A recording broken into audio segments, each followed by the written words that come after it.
iniquity. Ang ibig sabihin ng lawlessness, from the Greek word anomia, is usually translated as lawless or iniquity, kasamaan. Okay? It carries with the idea of deliberately disobeying a specific standard. Yung specific standard na tinutukoy, yung God standard. Tiwalag, taliwas sa utusan ng Diyos. Iniiba ng tao. Nagtatatag sila ng sarili nilang batas na kung saan dito naliligal yung mga masamang gawain.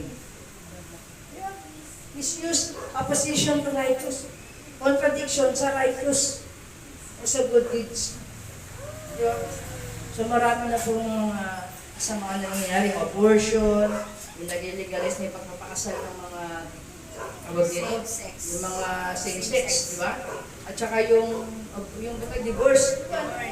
Kasama. Yung nag-isa kayo ng Diyos, hindi naman kayo pinag-isa ng tao kasi binuwalay kayo, di ba? Ayun. So nagiging legal na yung mga bagay na mali sa mata ng Panginoon. Pati yung mga criminal nga nabibigyan ng karapatang mabuhay, pinatay nila ang mga walang kamalay-malay na tao. Di ba?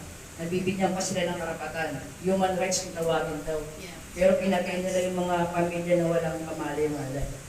Yung napapagtanggol pa yung mga kriminal ngayon. Kaya baliktad na ang batas natin ngayon, mga kapatid. Diba? Nabubuhay yung mga kriminal.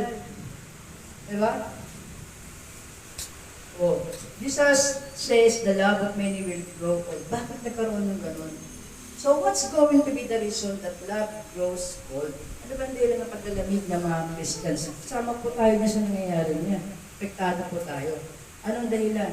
Kasi nga, dahil sa lawlessness. Man's lawlessness. And so when government legalized lawlessness, it is what we are seeing. This is what we're seeing in the world today. Ano yung nangyayari? Dahil sa legalize na yung mga maling gawain o kasamaan, pati ang Christians na apektuhan. Ginagawa natin kasi nasa batas eh. Di ba sabi ni Paul, sumunod tayo sa batas? Ayun na nangyayari mga kapatid. Sumusunod din tayo. Kasi yung nasabi na pa sumunod kayo sa batas. Eh, may yung batas na pinapatupad eh. O kaya nagiging, ano tayo? Love grows cold. Nanlalamig tayo sa Diyos. Kasi yung mga maling gawain na ipinatupad ng mga tao na batas. Nadadamay tayo nito. Diba? So the government is now legalizing the lawlessness. An entity, an institution that is designed. So kinakailangan sundin mo yun. Kasi dinesign yan para sa mamamayan. Sumunod. Pag hindi ka sumunod, kulong. Diba? Ang hirap, ano? Grabe. So it's now legalizing lawlessness. You know that love is growing cold. The mankind, the love is growing cold. When the government, mankind, begins to legalize lawlessness. O yan, diba? So babies yung being murdered, pinapatay, nasa tiyan pa lang. Kasi sabi nga daw, kaulakatan daw ng babae yun. Kasi nga, katulad niya mag-apply sa abroad. O, karapatan daw ng babae, ipalaglag yung bata. Eh, yung karapatan ng baby, paano po, diba? So, it is reality about free rights about the babies, free rights. How come? And anybody speaking about the baby's free rights, it's really about free rights. O, karapatan ba natin? Karapatan ba na isang babae na ipalaglag yung bata? Eh, paano naman yung baby? Wala ba siyang karapatang mabuhay? Diba? But the reality of it is that because lawlessness is abounding, the love of many will grow. And like I said, man, it is called God's fine. Murdering little babies in the womb. Man's wisdom is inconsistent. Man is inconsistent. They protect the lives of its real leaders. Lalo ko tuloy si Duterte. Alam niyo, totoo lang, napakaganda ng pamamalakad ni Duterte. Tama po ba? Hindi siya against siya doon sa mga legalized na mali. Katulad ng mga drug lords. Ano ba yung mga sinisira ng drug lords? Yung buhay ng mga kataan. Buhay ng mga tao. Diba? At nagiging kriminal yung mga gumagamit ng drugs. Kaya si Duterte galit na galit. Yun ang hindi nila maintindihan. Ang mali lang kasi yung pinatay, ano? Diba, Pastor Rani? Tapos nagkaroon pa ng kaso si Duterte doon. They protect the lives of serial killers and turn right around and promote the killing of innocent little babies. But it is in them. Not tayo, it's by them. So, but then turn around and legalize hard drugs, which promotes death, legalizing hard drugs, not promoting death. Legalize na yung drugs. Diba? Mga, hindi nahuhuli yan. Minsan pa nga yung mismong sindikato din, yung mga nasa posisyon. Ako ba? Alala ko tuloy. Ano ba, kami makalilig. Sa Pasig, yung sa gilid na, sa gilid na ng munisipyo. Sa gilid na ng munisipyo natin pala yung grabe naman ng drugs. Pray mo, tapat pa ng munisipyo, yung gilid na. Kaya na ano si Mayor doon, na question mo, napakalaking question ka. Nasa tabi mo lang, hindi mo nakita. Kaya yung aking major na mapapasok sana sa akin ng pulis, na agad-agad na ambush. Kasi siya yung namuna doon. Inambush po yung aking amo na si Major Marasigan. Inambush yun, kaya nakitungkot ko talaga. Kasi yun yung sinabi sa akin, pag nakatapos ka na ito, kaya ka natin ito, lapit ka sa akin. Eh, ano sa akin, nagpanta ng pulis daw ako eh. Sabi ko, ayoko magpulis. Sorry, Sir Bon. So, yan. So, the coldness of death, God bless the video. Yan pa. Mas minamahal ng tao yung ano sila dati, kung yung kinagis na religion. Hindi naman tayo naligtas na religion eh. Di ba?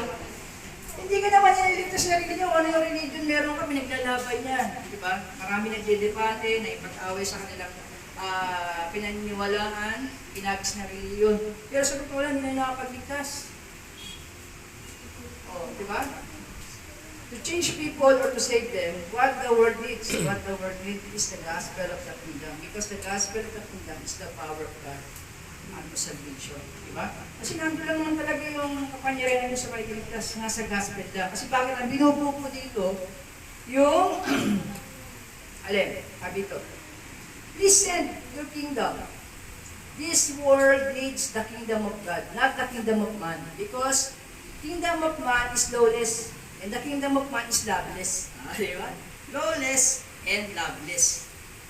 Kasi kung sa tao ka makikinig, wala yan. Kasamaan niya. Ang iyabagi sa'yo. At loveless yan. Kaya nga sabi nila, walang forever sa tao. Totoo yun.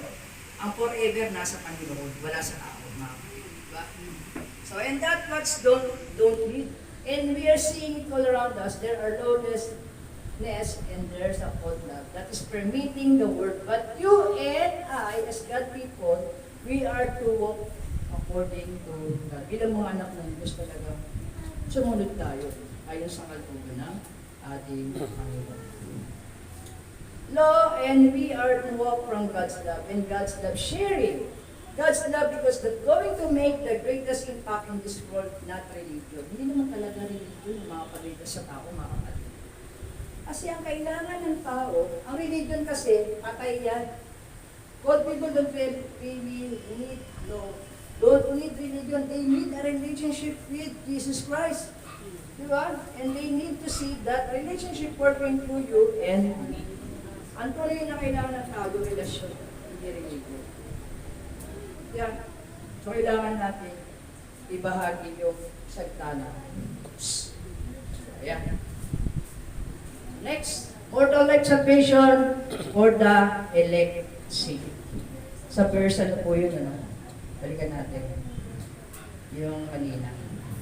Na verse, diretso na tayo.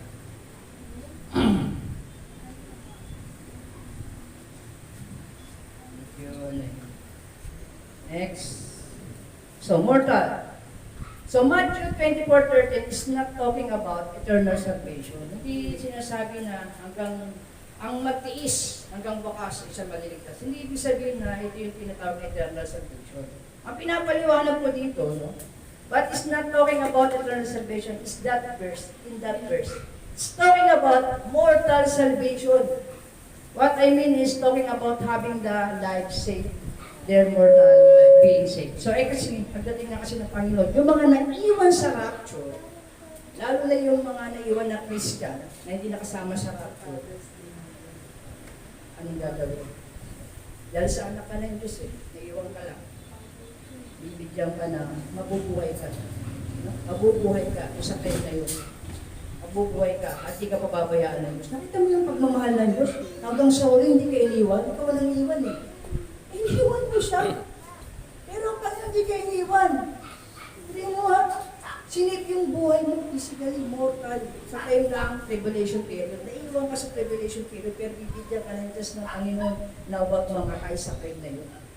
Yun ang ibig sabihin nun. Yun ang nakakalungkot sa mga maiiwan. Pero hindi ka pababayaan ng Diyos nun, mga kapatid. Kung maiiwan ka man sa rapture, alam mo ang gagawin mo. Tama ba? So, yung Matthew, yan, sinabi ko na kanina yan. Yan, naman yan.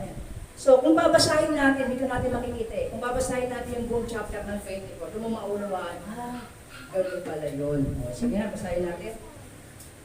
14. In this gospel of the kingdom will be preached in all the world as witness to all nations, and then the end will come.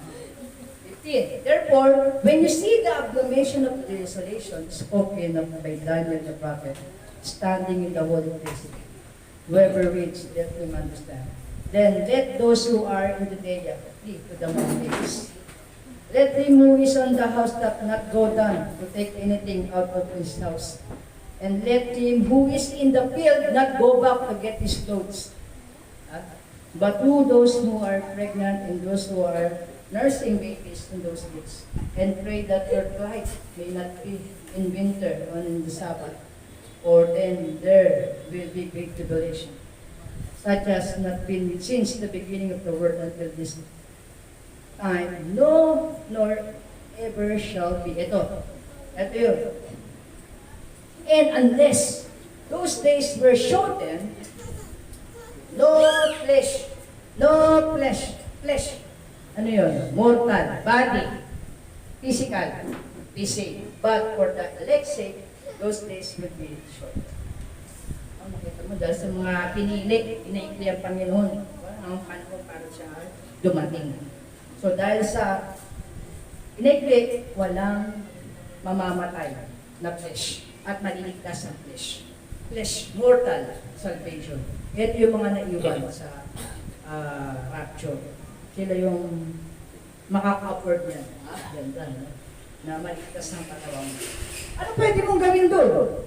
Huwag na huwag kang magpakaratak sa loob at sa kamay ng 666. Kung maaari magtago ka sa kuweba, kaganda kasi pinakadaligtas ka sa time ng Revelation 7 years, papasok ka sa 1,000 ring of Christ. Ikaw yung may sex, ikaw yung magpaparami, kasama ka doon. Or, magpapagod ka ng ulo, kasama ka sa spiritual man. Amili ka sa dalawa. Kasi yung mga magpaparami, sila pa yung matutokso ni Satan. Patay na yun. Pero kung nagpapugot ng ulo ng pabalik, ang tawag sa'yo, tribulation saints. Ganda, no? Mamili ka sa dalawang option na binibigay sa atin ng Panginoon sa time na yan. Ano ang gagawin mo pag naiwan ka sa rapture? Magpapabalik ka?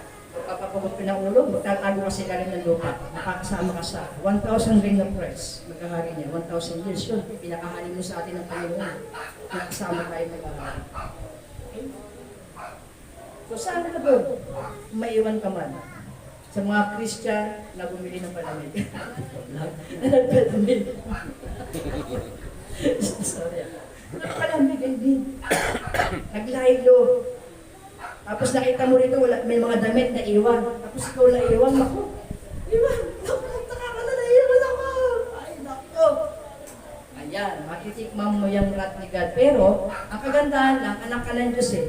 Hindi naman galit sa si Lord. Hindi galit sa'yo. Love ka niya. Hindi ka niya iiwan hanggang sa uli. Madam, doon ka itetis nito. Okay, dapat ano, naiiwan ko. Doon ka lang nagseryoso. Di ba? Doon ka lang nagpaghanap sa Panginoon. Doon mo lang nakakanasan mo yan. Makikita mo yung mangyayari. Alam mo yun kung ano ibig sabihin nun. Alam mo yung nangyayari nun. Pero kagandahan, alam mo yung gagawin mo. Yeah, amen? Amen. Alam natin eh. Yeah. In Matthew 24:13 says, but he that shall endure unto the end, the same shall be saved. Magtiis. So yun nga yun sa Revelation. From the wording of the verse, we can notice endure was used from my point of view. I believe it refers to all the hardship of persecution and temptation. It's very possible your flesh will want to stray, it will like to satisfy earthly desire. So it is normal. Katulad ngayon, nangyayari, nag-itis nga tayo eh. How much more pa doon sa tribulation period? Pati hindi pagkatiis yun. wala kang makakain doon. Pag wala kang tatak, anong gagawin mo? Anong kakainin mo?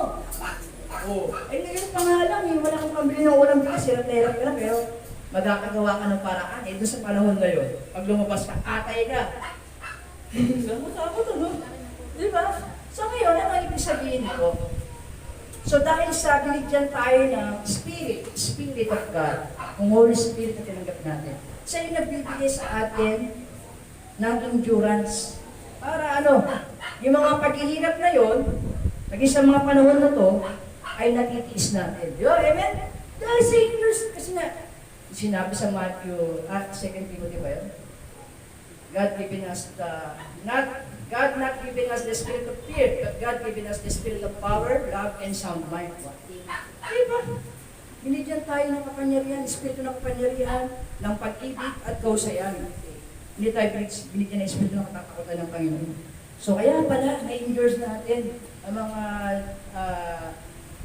ating nararanasan ngayon, ang paghihirap sa buhay, mga pagsubok, mga circumstances ng mga ginawa natin kasalanan, mga consequences, dahil sa endurance na nasa atin, dahil sa spirit na ipinagkalob sa atin, yung kaligtasan, spirit. So, transforms us, but the Spirit of God that is within us, transform us to endure such hardship and continue working so that we don't stray. Hindi tayo mapapaliwala. Kasi nga, nasa atin ang Panginoon eh. Being saved in the beginning of the journey and for rest, we are to continue pushing our way. We want to reach the finish line. There will always be times that we want to stray, but God is Spirit that strengthens us to endure as mentioned in the passage. Diba? Maganda. Dahil sa Spirit na pinagpulot sa atin ng Panginoon, hanggang sa huli, matitiis natin. Matutot tayo matiis. Meron tayong long suffering. Meron tayong yung meekness, pagkukumbaba. Meron tayong pagtitiis na kaya natin, di ba? Kasi nga sa Spirit na pinagpulot sa atin. Ganda, no? So sana huwag tayo maiwan sa rapture. Sana makasama tayo lahat. No? Ang hirap ng daranasin mo dyan. Hindi na ako bibigyan pala. Ay, ako. Ayoko po maiwan po. Thank you. Okay, verse 14. Gospel proclaimed throughout the earth. So how hard will it be actually? So paano ba kahirap na ma-reach out natin yung mga tao sa buong mundo? Sabi dito, gospel proclaimed throughout the earth. Lahat kailangan ay makapakinig ng gospel, makatanggap, makilala ang tagapagligtas. So paano nangyayari yun? Di ba? So how hard will be actually reach all the people of the world?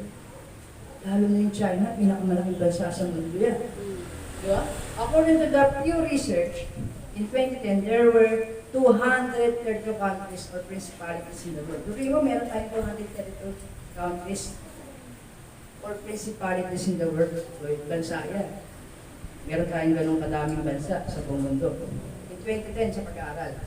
Of the population within those 230 countries of principalities, at least 0.1%, makakababa naman, 0.1% lang of the population have self-proclaimed to be a Christian. So maraming unbelievers, Pastora. Maraming mga hindi nakakapakinig ng salita ng Diyos, ng gospel. Kung konti lang, sa buong mundo yan, 0.1 lang percent ang nagpo-proclaim na sila ay Christian sa Benedictas. Paano yung iba nawala doon? So paano nagagawa yan? Now, let's get a little more specific. The largest country in the world as well as known as China. Tama ba? China. Kung tignan mo sa mapa, sa World Map, yung China ang may pinakamalaking pain. Tama ba?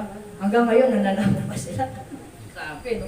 Inaangkin na, unti-unti ang Taiwan, ngayon ang Pilipinas, hindi pa ba? Japan, di ba? Kaya kinakalaban siya ng maraming bansa dahil inaangkin niya ang hindi niya teritoryo. Ganun kasuwapang ang China pagdating sa teritoryo. Ngayon, with about 1.6 billion people ang nandoon sa China. Well, did know that 5% of the Chinese population are self-proclaimed Christian. Sa 1.6 billion, 5% lang doon ang Christian. Kasi meron din China na Christian. Tama po ba? Meron din. Yung siya China po ba? Taiwan. Yung ating naghahatid ng sasakyan. Taiwan po ba siya? China. Chinese po ba yun? Parang Chinese po ba siya?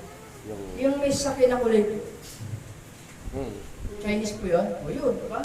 Kaya, o yun. So, ibig sabihin, may Chinese, may Christian na Chinese. If I ask you, how many countries in the world had more than 95% of their population as Christian? What would you say?